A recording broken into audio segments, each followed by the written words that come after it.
बिस्मिल्लाहिर्रहमानिर्रहीम। अस्सलाम वालेकुम viewers, welcome back to our YouTube channel.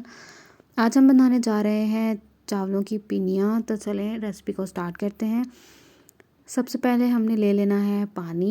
अब पानी हमने कितना लेना है, हम ऑलमोस्ट 2 गिलास हमने पानी लिया है। उसके बाद हम इसमें ऐड कर देंगे गुड़ को हमने थोड़ा सा पीस लिया है मोटा मोटा, और ये तकरीबन हमारा 3 पाव जो है ये गुड़ है।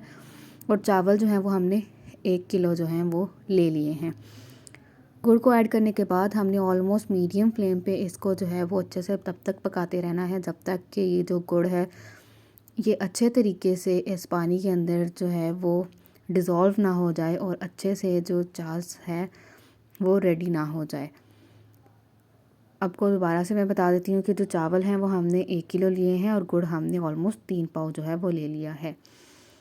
अब हमने ले लिया है एक पैन, उसमें हमने जो भुने हुए चने होते हैं वो ले लिए हैं। इनको अब हमने रोस्ट कर लेना है लो फ्लेम पे ऑलमोस्ट 3 से 4 मिनट के लिए। सिर्फ हमने इनको रोस्ट करना है, इससे ज़्यादा टाइम के लिए नहीं करना, अदरवाइज़ इनका कलर ज़्यादा ब्राउन हो जाएगा और थोड़ा सा जलने का टेस्ट भी जो है वो आने लग जाएगा। तो सिर्फ 3 से 4 मिनट के लिए इसको हमने लो फ्लेम पे रोस्ट करना है। और फिर उसके बाद हमने इसको जो है वो ग्राइंडर में डाल के इसको हमने पीस लेना है, लेकिन बिल्कुल पाउडर फॉर्म इसका नहीं करना, दरदरा सा हम लोग इसको रखेंगे ताकि ये बिल्कुल उसके अंदर अब्ज़ॉर्ब ना हो जाए। तो अब हमारे जो चने हैं ये रेडी हो चुके हैं। इनको हम लोग पैन में से निकाल के अलग से एक प्लेट जो है उसमें डाल लेंगे और उसके बाद हम इसको ग्राइंड कर लेंगे। अब इसी पैन में हमने ले लिए हैं तिल, ऑलमोस्ट 2 टेबल स्पून हमने ये तिल यानी कि सेम सीड्स जो हैं ये ले लिए हैं। इनको भी अब हमने जो है उसी तरह से ऑलमोस्ट 2 से 3 मिनट के लिए जो है वो रोस्ट कर लेना है। इसको भी रोस्ट करने का मकसद ये है कि ये थोड़ा सा पक जाए। इन सारे जो भी चीज़ें हमने इसमें ऐड करनी है उनको हम इस तरह से 2-2 3 3 मिनट के लिए रोस्ट करेंगे ताकि इनकी खुशबू जो है वो अच्छे से आना शुरू हो जाए और इनका जो कच्चापन है वो ख़त्म हो जाए। अब ये जो तिल हैं इनको हमने पीसना नहीं है, इनको ऐसे ही हम अलग से एक बाउल में निकाल लेंगे। अब इसके बाद हमने ले लिए हैं बादाम को हमने थोड़ा सा दरदरा सा जो है वो पीस लिया है। और पीसने के बाद अब इसको भी हमने दोबारा से जो है वो थोड़ा सा रोस्ट कर लेना है 3 से 4 मिनट के लिए। अब हमने कोकोनट यानी कि गिरी को लेके बारीक जो है वो ग्रेट कर लिया था। ग्रेट करने के बाद अब हमने उसको भी रोस्ट करना है वही 3 से 4 मिनट के लिए, ताकि इसका भी जो कच्चापन है ये ख़त्म हो जाए। और जब हम ये चीज़ें सारी हम राइस के पाउडर में ऐड करें तो इसका खाते वक्त कोई कच्चापन जो है ये फील ना हो। इसको इसके बाद हमने पीसना नहीं है, इसी फॉर्म में हमने इसको रोस्ट करने के बाद अलग कर लेना है। अब ये हमने ले लिया है मूंगफली के दाने हमने अच्छे से निकाल लिए हैं। उनके कुछ पीसेस को हमने दरदरा सा कर लिया है और कुछ को हमने साबुत रहने दिया है। इसको भी 3 से 4 मिनट के लिए हमने रोस्ट कर लेना है। अब आप देख सकते हैं कि जो हमारी गुड़ था वो पानी के अंदर बिल्कुल अच्छे से जो है वो डिज़ोल्व हो चुका है। अब हम यहाँ पे जो फ्लेम है उसको तेज़ कर देना है, यानी कि मीडियम से थोड़ा हाई की तरफ ले जाएंगे ताकि ये जो पानी है ये अच्छे से जो है वो पक जाए।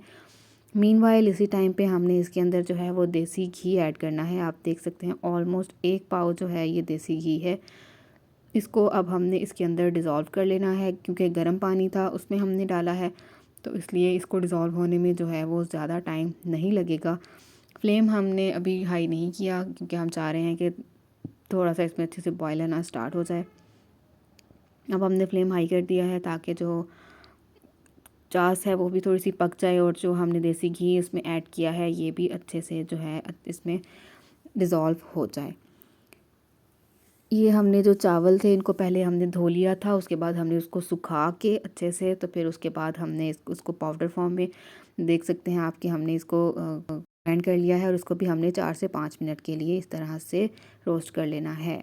अब आप देख सकते हैं कि जो हमारी चास है वो बिल्कुल जो है वो रेडी हो चुकी है अच्छे से। जो हमने देसी घी इसमें ऐड किया था वो भी इसमें डिज़ोल्व हो चुका है। तो हम चूल्हा जो है वो बंद कर देंगे और जिस कढ़ाई में हमने अपना चावलों का पानी डाला था उसमें अब हमने ये जो चास है ये रेडी कर जो की थी इसको इसमें हमने डाल देना है। और डालते वक्त एक चीज़ का ध्यान रखना है कि हमने इसको छन्नी की मदद से अच्छे से छान लेना है, ताकि अगर उसमें कोई पार्टिकल्स या कोई भी चीज़ रह गई हो तो वो जो है वो इसमें अलग से निकल जाए, इसमें अच्छे से छन जाए। अब क्योंकि नीचे से चूल्हा ऑन था तो आप देख सकते हैं कि जो पानी हमने या चास हमने ऐड की है वो भी उबल रही है। अब हमने थोड़ा सा मिक्स करने के बाद नीचे से जो चूल्हा है वो बंद कर देना है।